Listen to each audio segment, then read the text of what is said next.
చూడకుండా ఒక చిన్న సింపుల్ ట్రిక్. డుమువులు అంటే దాంట్లో ఒక్కొక్క అక్షరం ఉంది కాబట్టి దాన్ని ప్రథమ విభక్తిగా తీసుకోవచ్చు. అదేవిధంగా నిన్న అంటే 2 అక్షరాలుగా కౌంట్ చేసుకుంటే మనం దాన్ని ద్వితీయ విభక్తిగా తీసుకోవచ్చు.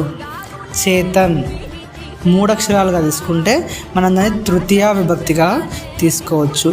కొరకున్ 4 అక్షరాలుగా తీసుకుంటే చతుర్థి విభక్తిగా తీసుకోవచ్చు.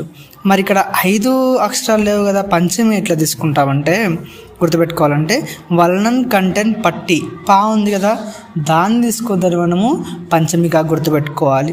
తర్వాత ఉన్నటువంటిది షష్ఠీ విభక్తి. ఇది గుర్తుంచుకోవాల్సినటువంటిది కూడా కిన్ కున్ యొక్క లోన్ లోపలన్ ఎక్కువ ఇంపార్టెంట్ వచ్చినటువంటిది, ఇది గుర్తుపెట్టుకోవాల్సింది.